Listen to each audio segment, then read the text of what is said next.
यहाँ पे देखो क्वेश्चन में क्या दिया हुआ है, show that the matrix A, matrix के एलिमेंट से फर्स्ट रो के अंदर 2 3 4, सेकेंड रो के एलिमेंट से 0 2 -1 और थर्ड रो के एलिमेंट से 0 0 1 is not similar to a diagonal matrix, यानी कि ये जो गिवन मैट्रिक्स दिया है वो नॉट डायगोनलाइजेबल है, ये हमें शो दैट करना होगा। ठीक है, तो सबसे पहले हमें क्या करना होगा, राइटिंग कैरेक्टरिस्टिक इक्वेशन ऐसा स्टेटमेंट लिखना है। राइटिंग कैरेक्टरिस्टिक इक्वेशन लिखने के बाद हमें क्या करना होगा, गिवन मैट्रिक्स को एक डिटरमिनेंट के अंदर लिखना होगा जहाँ पर हमें डायगोनल एलिमेंट से माइनस लैम्बडा पुट करना होगा। ठीक है, तो यहाँ पे क्या करेंगे हम लोग, 2 माइनस लैम्बडा यूज़ करेंगे और नीचे के नॉन डायगोनल एलिमेंट्स हमें 0 यूज़ करने होंगे यहाँ पर। ठीक है, यहाँ पर वो 3 और 4 दिए तो वो एज इट इज लिख दिए। बीच वाला क्या हो जाएगा, 2 माइनस लैम्बडा, ये वाला रहेगा -1 एज इट इज, नीचे का 0 ही है और ये 1 माइनस लैम्बडा लिखना होगा। यहाँ पर डिटरमिनेंट क्लोज कर दिया इक्वल टू 0। ठीक है, तो देखो गिवन मैट्रिक्स कितने ऑर्डर का है, 3 ऑर्डर का है, तो इसके कारण जो कैरेक्टरिस्टिक इक्वेशन होगा उसकी हाईएस्ट पावर भी 3 होगी। ठीक है, तो सबसे पहले हम लोग लिखेंगे लैम्बडा क्यूब, लैम्बडा क्यूब के बाद हमें लैम्बडा स्क्वायर लिखना होगा, लेकिन लैम्बडा स्क्वायर का कुछ ना कुछ कोफिशिएंट होगा, तो वो कोफिशिएंट कैसे निकालेंगे हम लोग, गिवन मैट्रिक्स के जो भी डायगोनल एलिमेंट्स है उन सबको ऐड करना होगा। ठीक है, तो मैट्रिक्स के अंदर डायगोनल एलिमेंट्स क्या आए हुए हैं, 2 2 और ये 1, तो उनका एडिशन कितना हो जाएगा, 5 हो जाएगा। तो हमारा यहाँ पर लैम्बडा क्यूब के बाद क्या लिखना होगा, हमें 5 लिखना होगा, लेकिन अल्टरनेट प्लस माइनस साइन देने होते हैं, तो ये पहला शुरुआत प्लस से होता है, तो प्लस के बाद माइनस माइनस साइन पुट करने के बाद हमें एडिशन कितना मिला था, डायगोनल एलिमेंट्स का 5 लिखा आया था, ये 5। उसके बाद हमें लिखना होगा लैम्बडा स्क्वायर। ठीक है, इसके बाद हमें लैम्बडा लिखना होगा, यानी कि लैम्बडा की पावर एक एक से कम करती जानी है।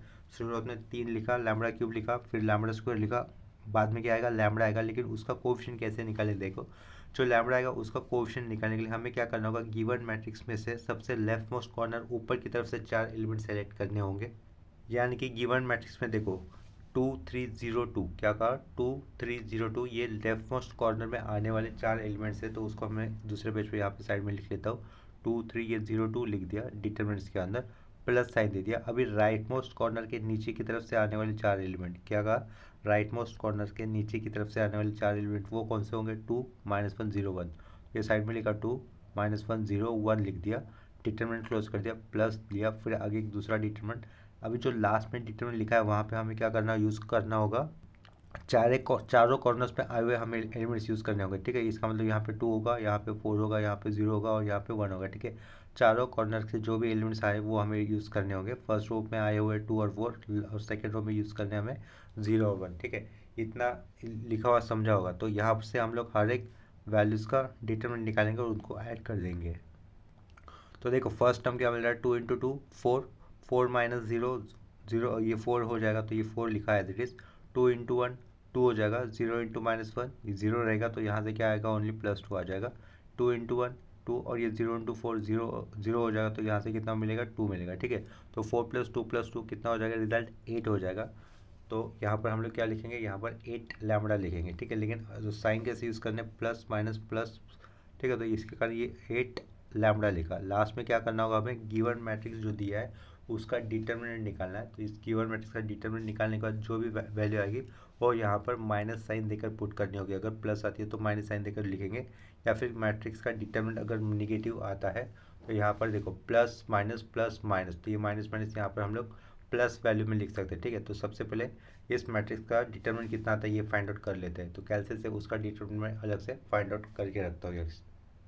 मैट्रिक्स का डिटरमिनेंट फाइंड आउट करने पर हमें कितना मिलेगा, उसकी वैल्यू 4 आएगी, तो ये प्लस माइनस देने, तो यहाँ पे -4 लिखा इक्वल टू 0। ठीक है, नेक्स्ट स्टेप में क्या करना होगा, ये जो कैरेक्टरिस्टिक इक्वेशन मिला है हमें, that is lambda cube -5 lambda square plus 8 lambda -4, इसको अगर हम लोग कैलकुलेट से सॉल्व कर दे तो हमें लैम्बडा की वैल्यूज़ आएगी। इन्हीं लैम्बडा की वैल्यूज़ को हमें आइगन वैल्यूज़ कहना होगा। ठीक है, या फिर अलग आइगन वैल्यूज़ भी कह सकते हैं। ठीक है, वहाँ पर ये 2 ये रूट कितनी बार रिपीट हुआ, 2 बार रिपीट हुआ है, यानी कि आइगन वैल्यू 2 के लिए एल्जेब्रिक मल्टीप्लिसिटी कितनी हो जाएगी, 2 हो जाएगी। और ज्योमेट्रिक मल्टीप्लिसिटी मतलब क्या होगा, लैम्बडा इक्वल टू 2 इस आइगन वैल्यू पर आने वाले आइगन वेक्टर्स। ठीक है, उसको चेक करेंगे हम लोग।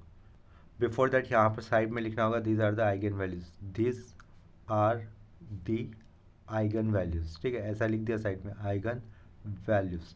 देखो यहाँ पर आइगन वैल्यूज डिस्टिंक्ट नहीं है। गिवन मैट्रिक्स डायगोनलाइजेबल कब होता है, जब सारे के सारे आइगन वैल्यूज कैसी होती है, डिस्टिंक्ट होती है। तो यहाँ पर आइगन वैल्यूज डिस्टिंक्ट तो आई नहीं है, फिर भी अगर आइगन वैल्यूज डिस्टिंक्ट नहीं होती है, रिपीटेड होता है, फिर भी गिवन मैट्रिक्स हम लोग डायगोनलाइजेबल कह सकते हैं। कब, जब आए हुए आइगन वैल्यूज की एल्जेब्रिक मल्टीप्लिसिटी उसके ज्योमेट्रिक मल्टीप्ल के साथ इक्वल होती है तब। लास्ट क्वेश्चन हमारा इस सेम कंसेप्ट के ऊपर, लास्ट वाले लेक्चर में हम लोगों ने जो लास्ट क्वेश्चन लिखा था इसी कंसेप्ट पे था। जो मैट्रिक्स दिया हुआ था उसके अंदर रिपीटेड रूट्स आए थे, लेकिन उसके अंदर हम लोगों ने algebraic multiplicity of each eigen value with its geometric multiplicity के साथ मैच कर रहा था। इसके कारण गिवन मैट्रिक्स रिपीटेड रूट होने के कारण भी बावजूद भी हम लोगों ने डायगोनलाइजेबल बताया था। यहाँ पे क्या शो दैट करना है, given matrix is not diagonalisable. ठीक है, तो ये क्वेश्चन का कंसेप्ट क्लियर हुआ होगा।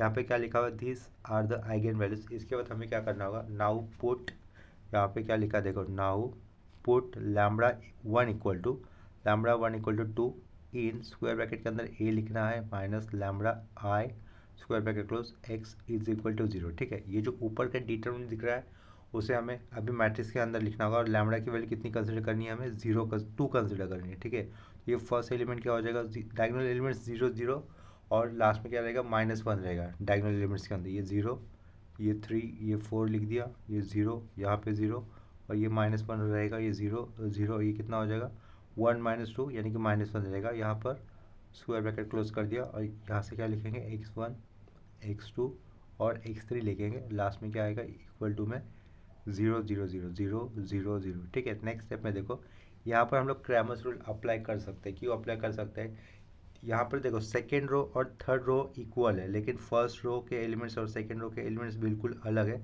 तो इसके कारण हम लोग फर्स्ट रो और सेकेंड रो यहाँ से कंसिडर कर सकते हैं। तो सेकेंड रो और फर्स्ट रो के एलिमेंट्स कंसिडर करने पर हमें इक्वेशंस क्या मिलेगा, देखो पहले तो क्या आएगा, first equation 0x1 plus 3 times of x2 plus 4 times of x3 is equal to 0 लिखा। उसके बाद सेकेंड इक्वेशन में 0x1 plus 0x2 minus x3 is equal to 0। इसके बाद हम लोग अप्लाई कर सकते हैं by using Cramer's rule, by, या फिर सिंपली ऐसा लिख दिया by Cramer's rule. By Cramer's rule क्या होगा, सबसे पहले हमें x1 लिखना होगा, नीचे 2/2 ऑर्डर का डिटरमिनेंट प्लेस करना है, इक्वल टू सेंटर में -x2, नीचे 2/2 ऑर्डर का डिटरमिनेंट यूज़ करना है, इक्वल टू x3 होगा, और नीचे 2/2 ऑर्डर का हमें डिटरमिनेंट यूज़ करना है, और आगे इक्वल टू t पुट कर दिया। ठीक है, जो x1 के नीचे हमने 2/2 ऑर्डर का डिटरमिनेंट बनाया था, वहाँ पर मैं फर्स्ट रो में फर्स्ट इक्वेशन के अंदर आए हुए x2 और x3 के कोएफिशिएंट लिखने, वो कितने होंगे 3 और 4, और सेकेंड रो में सेकेंड इक्वेशन में आए हुए x2 और x3 के कोएफिशिएंट लिखने, वो कितने होंगे 0 और -1। ठीक है, उसी तरीके से -x2 के अपॉर्ड में फर्स्ट रो के अंदर हमें क्या लिखना होगा, फर्स्ट इक्वेशन में आए हुए x1 और x3 के कोएफिशिएंट लिखने, वो कितने हैं 0 और 4, और सेकेंड रो में सेकेंड इक्वेशन में आए हुए x1 और x3 के कोएफिशिएंट लिखने, वो होंगे 0 और -1। ठीक है, x3 के अपॉर्ड में फर्स्ट इक्वेशन में आए हुए हमें x1 और x2 के कोएफिशिएंट लिखने, दैट इज 0 और 3, और सेकेंड रो में सेकेंड इक्वेशन में आए हुए x1 और x2 के कोएफिशिएंट लिखने, वो कितने होंगे 0 0 हो गए। ठीक है, ये 0 0 हो गए, इक्वल टू क्या लिखा, t लिखा। ठीक है, तो नेक्स्ट स्टेप में देखो x1 के अपॉन में कितना आएगा, सिंपली -3 आ जाएगा, और ये -x2 के अपॉन में रहेगा 0, और यहाँ पर x3 के अपॉन में भी रहेगा 0। ठीक है, इक्वल टू क्या लिखेंगे हम लोग, t लिख देंगे। नेक्स्ट स्टेप में क्या करना होगा, देखो ये x1 कितना हो जाएगा -3t, ये तो -3t लिख दिया, x2 की वैल्यू होगी 0 सिंपली, और x3 की वैल्यू कितनी होगी 0 होगी। ठीक है, तो इससे हम लोग एक वेक्टर बना सकते हैं, देयरफॉर लिखा है ये साइड में, therefore x is equal to कर दिया कैपिटल X। ये क्या मिला हमें, x1 x2 और ये x3 लिख दिया। x1 की वैल्यू कितनी थी -3t, तो ये -3t लिख दिया, 0 0।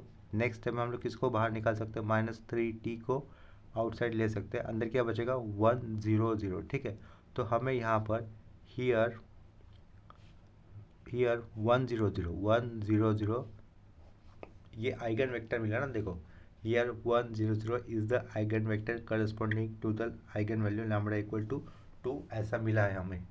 तो वो पॉइंट हम लोग यहाँ पे लिख देंगे, here 1 0 0 is the eigen vector, is the eigen vector corresponding to eigen value lambda equal to 2। ठीक है, देखो इस क्वेश्चन के अंदर आइगन वैल्यूज रिपीट हुई थी, वो उसका आइगन वैल्यूज क्या आई थी 1 2 2। ठीक है, तो आइगन वैल्यू 1 to 2 होने के बाद हम लोगों ने क्या किया, आइगन वैल्यू लैम्बडा 2 कंसिडर करने पर उसके ऊपर हम लोगों ने आइगन वेक्टर्स निकाले, राइट। तो आइगन वेक्टर्स हमें कितने मिले, यहाँ से सिर्फ एक ही आइगन वेक्टर मिला, दैट इज 1 0 0, और algebraic multiplicity for eigen value lambda equal to कितनी थी, 2 थी। क्यों? क्योंकि लैम्बडा इक्वल टू 2 ये रूट रिपीट हुआ है 2 बार। और same eigen value that is lambda equal to की ज्योमेट्रिक मल्टीप्लिसिटी कितनी होती है, 1 ही होती है। क्यों? क्योंकि हमें एक ही वेक्टर मिला है। ज्योमेट्रिक मल्टीप्लिसिटी मतलब क्या होता है, अगर कोई भी एक पर्टिकुलर आइगन वैल्यू है, उस आइगन वैल्यू के ऊपर आने वाले नंबर ऑफ वेक्टर्स यानी कि उस आइगन वैल्यू के ऊपर आने वाले नंबर ऑफ आइगन वेक्टर्स। तो यहाँ से हमें एक ही आइगन वेक्टर मिला है। लास्ट वाले केस में हमें 2 आइगन वेक्टर्स मिले थे, एक पर्टिकुलर आइगन वैल्यू के ऊपर हमें 2 आइगन वेक्टर्स मिले थे। तो उस केस में पिछले वाले सब में ज्योमेट्रिक मल्टीप्लिसिटी कितनी हुई थी उस आइगन वैल्यूज़ की, 2 हुई थी। अगर 2 वेक्टर मिलते हैं तो ज्योमेट्रिक मल्टीप्लिसिटी 2 हो जाती है। यहाँ पर एक ही वेक्टर मिला, इसके कारण eigen value lambda equal to 2 की ज्योमेट्रिक मल्टीप्लिसिटी कितनी हो जाएगी, 1 हो जाएगी। Algebraic multiplicity lambda equal to 2 की 2 है और ज्योमेट्रिक मल्टीप्लिसिटी कितनी होगी, 1 होगी। इसका मतलब ये गिवन मैट्रिक्स डायगोनलाइजेबल होगा, क्योंकि अगर भले रूट्स रिपीट हो तो भी चलेगा, लेकिन हर एक आइगन वैल्यू की ज्योमेट्रिक मल्टीप्लिसिटी और एल्जेब्रिक मल्टीप्लिसिटी कैसी होनी चाहिए, मैच होनी चाहिए या फिर इक्वल होनी चाहिए। इन दैट केस हम लोग गिवन मैट्रिक्स को क्या कह सकते हैं, डायगोनलाइजेबल कह सकते हैं। अगर एल्जेब्रिक मल्टीप्लिसिटी और ज्योमेट्रिक मल्टीप्लिसिटी अनइक्वल आता है या फिर इक्वल नहीं होता तो इन दैट केस मैट्रिक्स को कैसे कहा जाएगा, नॉन डायगोनलाइजेबल कहा जाएगा या फिर not similar to diagonal matrix ऐसा ही कहा जाएगा। देखो आगे क्या लिखना होगा, for lambda equal to 2, for lambda equal to 2 लिखा। एल्जेब्रिक मल्टीप्लिसिटी कितनी आएगी, यानी कि repetition of lambda equal to this value 2 times. इसका मतलब एल्जेब्रिक मल्टीप्लिसिटी कितनी होगी, algebraic multiplicity algebraic multiplicity for lambda equal to कितनी आएगी, 2 आएगी। इसके बाद हमें लिखना है ज्योमेट्रिक मल्टीप्लिसिटी। ज्योमेट्रिक मल्टीप्लिसिटी यानी कि होता है नंबर ऑफ आइगन वेक्टर्स होता है for that particular eigen values. वो इस केस में कितने मिले थे हमें आइगन वेक्टर्स, एक ही मिला था। तो ज्योमेट्रिक ये लिखा हुआ वर्ड है, मल्टीप्लिसिटी तो eigen value lambda equal to 2, इसके ऊपर ज्योमेट्रिक मल्टीप्लिसिटी यानी कि आइगन वेक्टर्स कितने थे, एक ही थे, तो इसके कारण ये 1 लिखा। ये दोनों इक्वल नहीं है, इसके कारण हम लोग रीजन क्या लिख सकते हैं आगे, देयरफॉर लिख दिया। Therefore matrix A can not be similar to diagonal matrix, can not be similar to diagonal matrix. ठीक है, तो यहाँ पर ये हमारे दिए हुए क्वेश्चन का कंप्लीट आंसर हो जाता है। ठीक है, इसके बाद हम लोग सेम कंसेप्ट के ऊपर और एक आखिरी क्वेश्चन कर लेंगे, और वो वाला क्वेश्चन जब हो जाएगा तो नेक्स्ट लेक्चर में हम लोग functions of a square matrix ये वाला न्यू कंसेप्ट स्टार्ट करेंगे। यहाँ पर देखो नेक्स्ट क्वेश्चन में क्या लिखा हुआ है, find a matrix which diagonalizing the matrix A, which diagonalizes the matrix A. Matrix दिया है, फर्स्ट रो के एलिमेंट्स है 4 1 और सेकंड रो के एलिमेंट्स है 2 3। Verify that M inverse A M equal to D where D is the diagonal matrix. ठीक है, question clear हुआ होगा। तो सबसे पहले हमें क्या गिवन मैट्रिक्स क्या दिया, 2 ऑर्डर का मैट्रिक्स दिया है 4 1 2 3। इस मैट्रिक्स को डायगोनल मैट्रिक्स में कन्वर्ट करना होगा, डायगोनलाइजिंग मैट्रिक्स बनाना है, और ये ट्रांसफॉर्मिंग मैट्रिक्स भी बनाना होगा। ट्रांसफॉर्मिंग मैट्रिक्स होगा एम। ठीक है, देखो क्वेश्चन सॉल्व करने से पहले हमें क्या लिखना होगा, राइटिंग कैरेक्टरिस्टिक इक्वेशन। तो राइटिंग कैरेक्टरिस्टिक इक्वेशन वाला स्टेटमेंट यहाँ पर लिख दिया है। नेक्स्ट स्टेप पे क्या करेंगे हम लोग, गिवन मैट्रिक्स को डिटरमिनेंट के फॉर्म में लिखना होगा और डायगोनल एलिमेंट से हमें माइनस लैम्बडा सब्ट्रैक्ट करना होगा, करके लिखना है। ठीक है, डिटरमिनेंट के अंदर तो ये 4 माइनस लैम्बडा लिखा, ये non diagonal elements as it is, और ये non diagonal elements 1 as it is. यहाँ से क्या होगा, 3 माइनस लैम्बडा होगा, डिटरमिनेंट क्लोज कर दिया इक्वल टू 0। ठीक है, नेक्स्ट स्टेप में हमें कैरेक्टरिस्टिक इक्वेशन बनाना है, तो उसमें उसके लिए क्या करना होगा, product of the primary diagonal elements यानी कि 4 माइनस लैम्बडा, पहले यहाँ पर 3 माइनस लैम्बडा होगा और यहाँ पर 2 इंटू 1 माइनस 2 लिख दिया इक्वल टू 0। ठीक है, तो देखो 4 इंटू 3 ये 12 लिखा, 4 इंटू माइनस ये -4 लैम्बडा कर दिया, ये -3 लैम्बडा कर दिया और ये प्लस लैम्बडा स्क्वायर कर दिया, ये -2 था, इज इक्वल टू 0। ठीक है, इसको अगर प्रॉपरली लिखते तो कैसे लिख पाएंगे हम लोग, लैम्बडा स्क्वायर -7 लैम्बडा 12 माइनस 2 कितना रहेगा, 10 रहेगा, इज इक्वल टू कितना होगा, 0 रहेगा। ठीक है, 12 माइनस 2 कितना हो जाएगा, +10, तो ये +10 लिख दिया। तो फैक्टर्स क्या आ जाएंगे, देखो दो नंबर ऐसे चाहिए जिनका मल्टीप्लिकेशन +10 आना चाहिए और उनका सब्ट्रैक्शन -7 होना चाहिए। तो -5 और -2 यानी कि इसको हम लोग ऐसे लिख सकते हैं, लैम्बडा -5 एक ब्रैकेट में और दूसरे ब्रैकेट में लैम्बडा -2 रहेगा इक्वल टू 0। तो नेक्स्ट स्टेप में हमें रूट क्या मिलेंगे, लैम्बडा इज इक्वल टू एक तो +5 आएगा या फिर 2 आ जाएगा। ठीक है, साइड में इसी को क्या लिख सकते हैं, these are the eigen values, these are eigen values, इस ऐसा लिख दिया, ठीक है। These are the eigen values, और ये आइगन वैल्यूज आई हुई आइगन वैल्यूज कैसे है, रिपीटेड है ना, since the all the eigen values are distinct therefore the given matrix A is diagonalisable, ऐसे लिख सकते हैं। ये डिस्टिंक्ट है, सिंस का सिम्बॉल्स दे दिया, since eigen values are distinct, DISTNCT लिखा, since the eigen values are distinct therefore the matrix A is diagonalisable, ऐसा लिख सकते हैं हम लोग, therefore matrix A is diagonalisable. Further next step में हमें क्या करना होगा, आए हुए आइगन वैल्यूज के ऊपर हमें आइगन वेक्टर अगर कोई आता है तो उसको निकालना होगा, ठीक है। तो हम लोग क्या करेंगे, put lambda is equal to, 5 consider कर लेते हैं, put lambda equal to 5 in square bracket के अंदर ये a minus lambda I square bracket close, यहाँ पे x लिख दिया इक्वल टू 0, साइड में लिख देंगे वी गेट, ठीक है। तो लैम्बडा इक्वल टू 5 होने पर आइगन वेक्टर्स क्या मिलेगा, जो आइगन वेक्टर्स मिलेगा उसे हम लोग फाइंड आउट कर देंगे। यहाँ पर मैट्रिक्स नोटेशन के अंदर देखो, जो डिटर्मिनेंट फॉर्म में ये वाला इक्वेशन लिखा था ना, expression lambda 4 minus lambda 3 minus lambda, अभी हमें वहाँ पर लैम्बडा की जगह पर कितना कंसिडर करना होगा, आइगन वैल्यू ये 5 कंसिडर करना है, क्योंकि यहाँ पर 5 लिखा हुआ था, ठीक है। ये 4 माइनस लैम्बडा यानी कि 4 माइनस 5 करने पर कितना आएगा, -1, तो मैट्रिक्स के अंदर यहाँ पे लिखेंगे -1, बाजू में होगा 1, ये 2 होगा, और 3 माइनस 5 यानी कि कितना हो जाएगा, -2 हो जाएगा, ठीक है। ये square bracket close, eigen vector क्या इतना आएगा, x1 x2 रहेगा, इज इक्वल टू 0 0, ठीक है, क्योंकि ये 2/2 ऑर्डर का था, इसके कारण।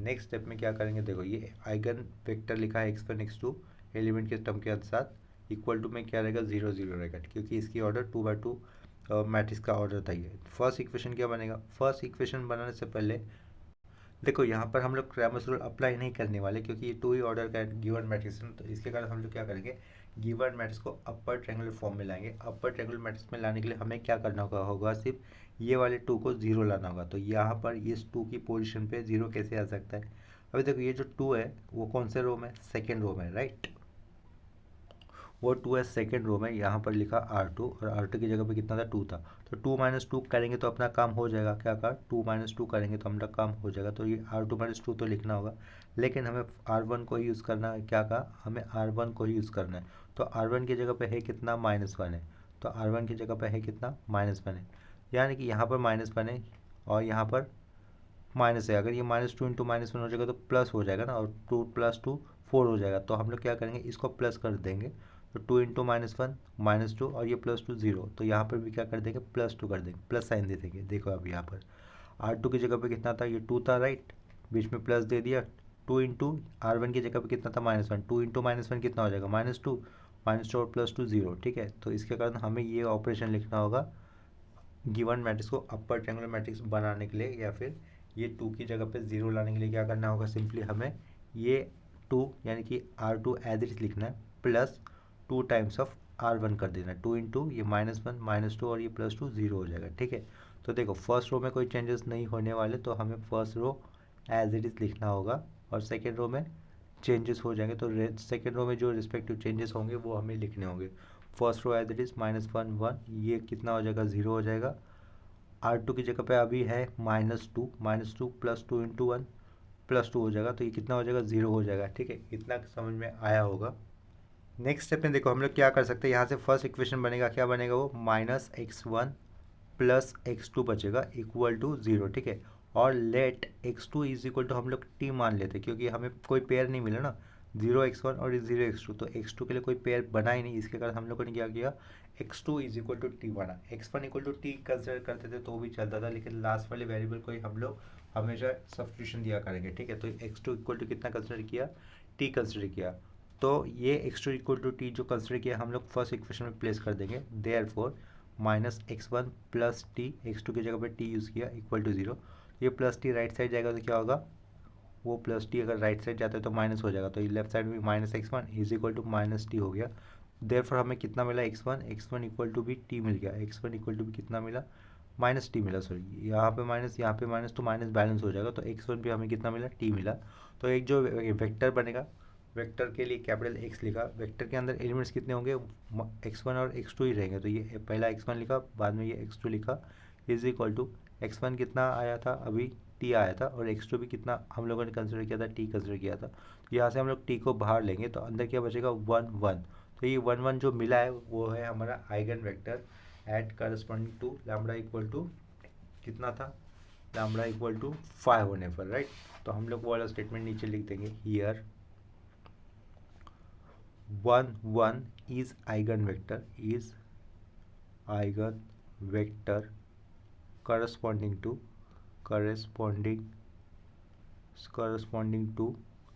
eigenvalue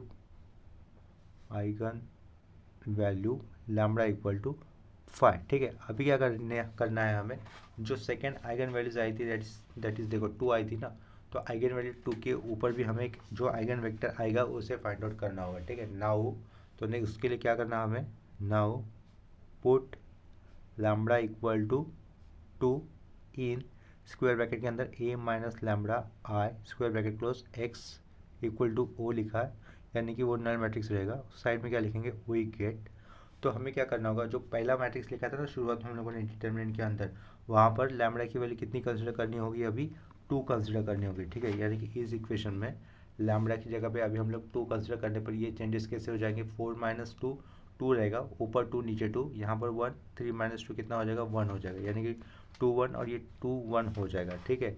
तो देखो ये ओपनिंग स्क्वायर ब्रैकेट, ये 2 1 होगा, यहाँ पर भी 2 1 होगा, यहाँ पर वेक्टर्स के एलिमेंट्स रहेंगे x1 x2 is equal to right side में आएगा 0 और 0, ठीक है।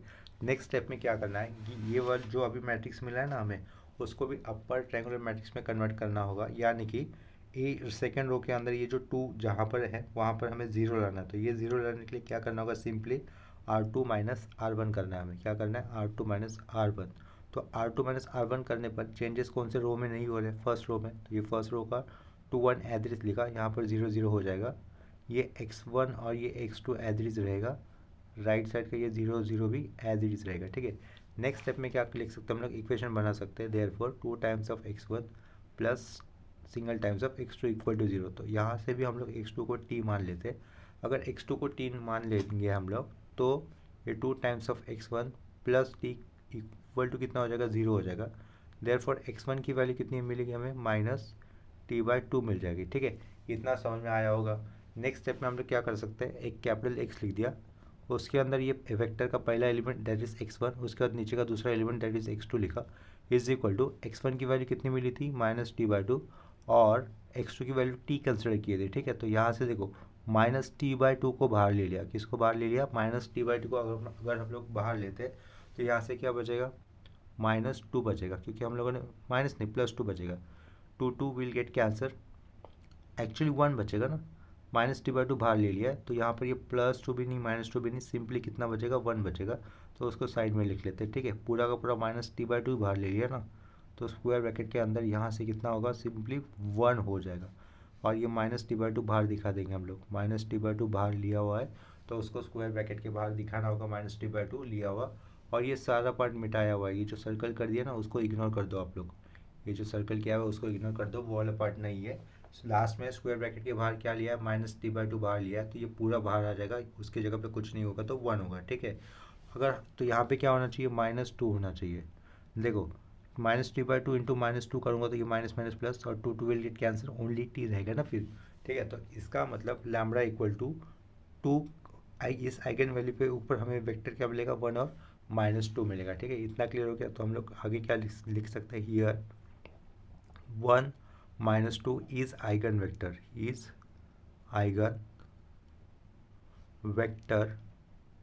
corresponding to eigenvalue lambda equal to 2, ठीक है। इतना समझा होगा आप लोगों को। देयरफॉर हमें आगे क्या लिखना होगा, देयरफॉर द गिवन मैट्रिक्स से आगे लिखेंगे, therefore the given matrix, therefore क्या लिखा, therefore given matrix A is equal to, given matrix क्या था अपना, 4 1 2 3 था ना, ये 4 1 2 3 will be diagonalize to the diagonal matrix, will be diagonalize लिख देंगे डायरेक्टली, डायगोनलाइज, ठीक है, डायगोनलाइज ये वर्ड लिख दिया, will be diagonalize to the diagonal matrix, to the diagonal matrix लिखना है हमें, टू द डायगोनल मैट्रिक्स लिखा, तो डायगोनल मैट्रिक्स रिप्रेजेंट कर देंगे capital D is equal to square bracket के अंदर, पहले के लैम्बडा कितना लिया था 5 लिया था, तो ये 5, और दूसरा डायगोनल एलिमेंट कितना लिया था 2 लिया था ना हम लोगों ने, तो ये डायगोनल एलिमेंट्स 5 और 2 लिख दिया, और यहाँ पर non diagonal elements that is 0 place कर दिए, ठीक है। Bye transforming matrix, bye transforming matrix, transform matrix क्या रहेगा, मैट्रिक्स एम से रिप्रेजेंट करेंगे हम लोग, वो क्या होता है आए हुए आइगन वेक्टर्स ही हमें कॉलम में लिखने होते हैं, ठीक है। तो एम इज इक्वल टू 5 इस आइगन वैल्यू के ऊपर हमें आइगन वेक्टर कितना आया था 1 1 आया था, तो हम लोग यहाँ पे 1 और 1 लिख देंगे, और लैम्बडा इक्वल टू 2 इस आइगन वैल्यूज के ऊपर हमें वेक्टर क्या मिला है, देखो ये 1 और -2 लिखा, देखो यहाँ पर ये 1 और -2 वो हमें सेकंड कॉलम में प्लेस करना होगा, तो ये 1 -2 सेकंड कॉलम में लिख दिया, ठीक है। तो ट्रांसफॉर्म मैट्रिक्स इसी को हम लोग डायगोनलाइजिंग मैट्रिक्स भी कह सकते हैं। तो हम लोगों ने यहाँ पर given matrix A4123 diagonal matrix के अंदर कन्वर्ट हो जाता है, तो वो डायगोनल मैट्रिक्स भी लिख दिया 5002, और ट्रांसफॉर्म मैट्रिक्स भी लिख दिया that is M is equal to 1 1 1 और -2, ठीक है। इसके बाद हम लोग क्या करेंगे, इसको हमें शो दैट भी करना था, ठीक है, वेरीफाई भी करना था ना। ये क्वेश्चन में देखो क्या पूछा गया था, verify that M inverse A M equal to D, जहाँ पर M क्या था ट्रांसफॉर्म मैट्रिक्स है, A is the given matrix है, और D is the diagonal matrix. तो हम लोग आगे लिखेंगे now to verify M inverse A M is equal to D, तो ठीक है यहाँ पे लिख देते हैं नाउ टू वेरीफाई, ठीक है ऐसा लिख दिया। नाउ टू वेरीफाई के अंदर हमें क्या वेरीफाई करना होगा, देखो उसको भी मेंशन कर देंगे M inverse A M is equal to D, ठीक है।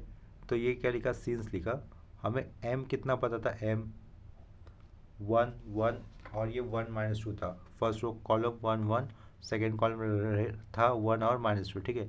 तो इससे हम लोग M इनवर्स बना सकते हैं, तो इसको M लिखा, सेमी कॉलम दिया, साइड में क्या कर देंगे M इनवर्स हम लोग डायरेक्टली कैलसी से फाइंड आउट कर सकते हैं।